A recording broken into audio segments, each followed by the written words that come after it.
નમસ્કાર મારા વહાલા મિત્રો, ફરી સ્વાગત છે આજની નવી વાર્તાની અંદર। મારા ફઈ મારા ઘરે રોકાવા માટે આવ્યા। તેના લગ્નને 3 વર્ષ થઈ ગયા હતા। તે ખૂબ જ સુંદર હતા।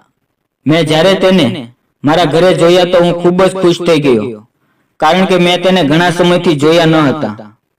વાતમાં મને જાણવામાં આવ્યું કે તે 15-20 દિવસ અહીંયા રોકાવા માટે આવ્યા છે, કારણ કે મારા ફવા પોતાના બિઝનેસના કામ માટે વિદેશ ગયા છે। મારા મમ્મીએ મને કહ્યું કે ફઈ માટે ઉપર રૂમ તૈયાર કરી દે।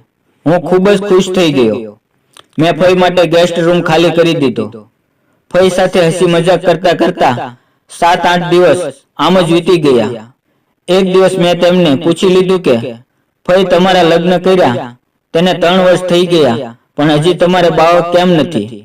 તો તેણે મારી વાત હવામાં ઉડાડી દીધી અને મેં પણ તેને ફરી ક્યારે પૂછ્યું નહીં। બીજે દિવસે મારા મમ્મીએ કહ્યું કે તું ફઈને બાઇક ઉપર લઈ જા અને માર્કેટમાંથી થોડોક સામાન ખરીદી લાવો। થોડી વાર પછી અમે બંને મારી બાઇક ઉપર માર્કેટ જવા માટે નીકળી ગયા। ગાડીને હું જ્યારે પણ બ્રેક મારતો તો ફઈ મારી સાથે ટકરાઈ જતા। મારા દિલ અને દિમાગની ઘંટી વાગવા લાગતી। બજારમાં પહોંચ્યા પછી ફઈ ઘર માટે સામાન ખરીદી કરવા લાગ્યા અને હું તેને જોવા લાગ્યો। તો અચાનક તેનું ધ્યાન મારી તરફ આવ્યું અને મને કહેવા લાગ્યા કે ક્યાં ખોવાઈ ગયો? મેં કહ્યું કાંઈ નહીં।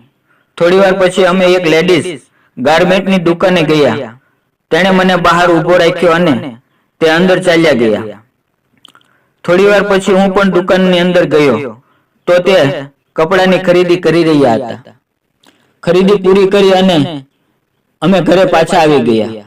મેં ફઈને કહ્યું, જો તમે નવા કપડાં લાવ્યા હો તો મને પહેરીને બતાવો। તો તેણે કહ્યું કે તારા લગ્ન થશે ત્યારે તારી પત્ની તને કપડાં બતાવશે। તો મેં કહ્યું, ત્યારની વાત ત્યારે, અત્યારે તો તમે મને બતાવો, તમે પણ ક્યાં કોઈ પરાયા છો?